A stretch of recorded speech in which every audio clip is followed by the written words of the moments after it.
आज हम लोग क्लास 10th बायोलॉजी का ये देखेंगे कि कितने चैप्टर हैं और किस चैप्टर में कौन सा टॉपिक ज्यादा इंपॉर्टेंट है। आज हम लोग क्या करेंगे इसके बारे में सीखेंगे और देखेंगे जो इंपॉर्टेंट टॉपिक है उसी को हम सिर्फ क्या करेंगे देखेंगे। और नेक्स्ट वीडियो में हम लोग क्या करेंगे, जो इंपॉर्टेंट टॉपिक रहेगा उसका लेक्चर आप लोगों को मिल जाएगा। तो देखेंगे सबसे पहले आज हम लोग ये सीख लेते हैं कि किस चैप्टर में कौन सा टॉपिक ज्यादा इंपॉर्टेंट है। यहाँ पे मैंने टॉपिक लिखा है वो बहुत ज्यादा इंपॉर्टेंट है और देखेंगे अब पूरे चैप्टर को डीप अगर पढ़ेंगे तो हो नहीं पाएगा, क्योंकि बहुत कम समय है। सीखने वाले हैं कि कौन सा चैप्टर ज्यादा इंपॉर्टेंट है और चैप्टर में कौन सा टॉपिक ज्यादा इंपॉर्टेंट है, और जो भी टॉपिक ज्यादा इंपॉर्टेंट है उसके बारे में हम लोग क्या करेंगे पढ़ेंगे। और आज सिर्फ ये देखेंगे कि कितने चैप्टर हैं और कौन कौन से टॉपिक इंपॉर्टेंट हैं। आप लोगों को जो भी टॉपिक बताऊंगा सिर्फ उसी को करके जाइएगा, एग्जाम में अच्छा नंबर आएगा आप लोगों का। तो देखेंगे सबसे पहले हम लोग ये देखेंगे कि जो आपका पहला चैप्टर है, पहले चैप्टर का नाम है लाइफ प्रोसेस।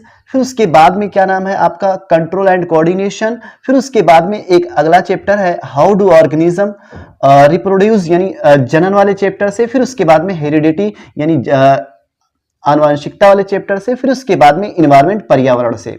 यहाँ पे आपका 5 चैप्टर हैं और इस 5 चैप्टर में हम लोग ये देखेंगे कि कौन सा चैप्टर ज्यादा इंपॉर्टेंट है और चैप्टर में कौन सा टॉपिक ज्यादा इंपॉर्टेंट है। तो देखेंगे चैप्टर है लाइफ प्रोसेस। इस लाइफ प्रोसेस में सबसे पहले हम लोग क्या पढ़ने वाले हैं कि ऑटोट्रॉप्स क्या होता है, यानी स्वपोषी के बारे में सीखेंगे। फिर उसके बाद में हम लोग क्या सीखने वाले हैं, हेट्रोट्रॉप्स यानी परपोषी के बारे में सीखेंगे। फिर उसके बाद में हम लोग ये सीखने वाले हैं कि न्यूट्रिशन इन अमीबा, यानी अमीबा किस तरीके से न्यूट्रिशन को लेता है। फिर उसके बाद में हम लोग ये पढ़ने वाले हैं सेप्रोफाइटिक, यहाँ पे उदाहरण बहुत ज्यादा इंपॉर्टेंट है। फिर उसके बाद में हम लोग ये सीखने वाले हैं पैरासाइटिक। फिर उसके बाद में फोटोसिंथेसिस प्रकाश संश्लेषण के बारे में यहाँ से क्वेश्चन कई बार पूछा गया है। फिर उसके बाद में यहाँ पे लीवर का यानी कार्य अगर पूछा जाए कि लीवर का कार्य क्या है, लीवर के बारे में हमें पढ़ना है। फिर उसके बाद में पैंक्रियाज क्या होता है इसके बारे में।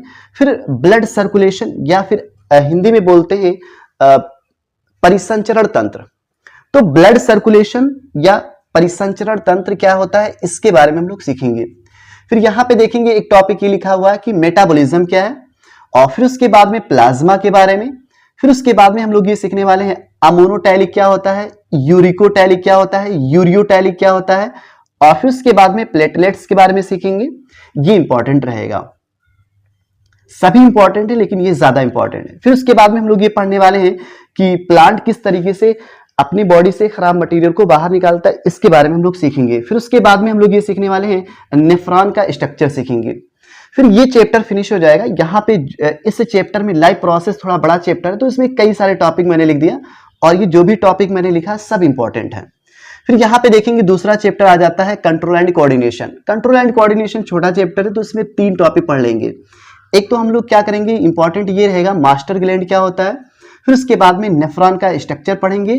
फिर उसके बाद में प्लांट हार्मोन्स के बारे में पढ़ लेंगे, यानी प्लांट हार्मोन्स का काम क्या है, कौन से नाम 2-3 हार्मोन्स के बारे में पढ़ेंगे और उसका काम भी सीख लेंगे। फिर ये चैप्टर फिनिश हो जाएगा, खत्म हो जाएगा। फिर उसके बाद में हम पढ़ने वाले हैं रिप्रोडक्शन वाला चैप्टर।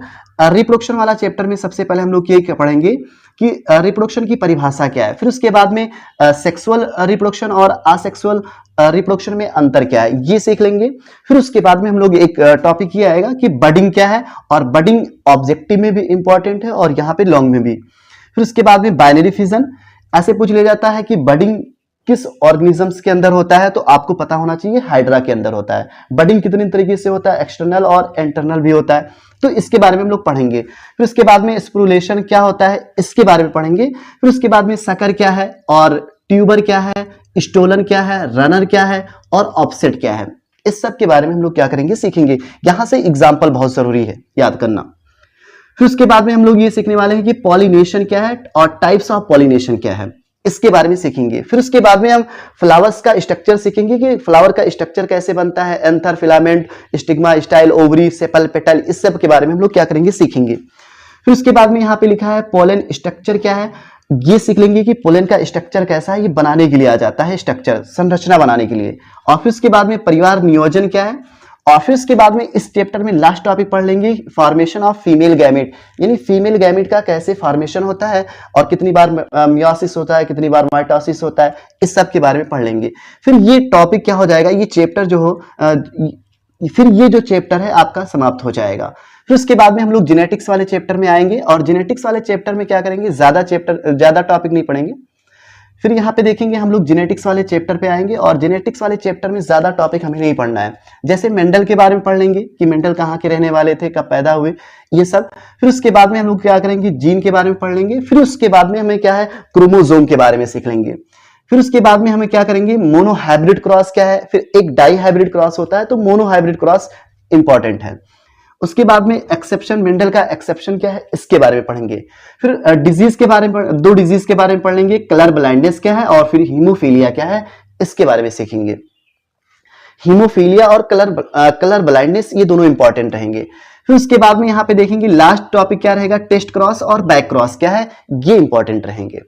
फिर उसके बाद में लास्ट चैप्टर क्या बचता है आपका, इन्वायरमेंट। तो इन्वायरमेंट में देखेंगे 4-5 टॉपिक पढ़ेंगे, ज्यादा बड़ा चैप्टर है नहीं ये।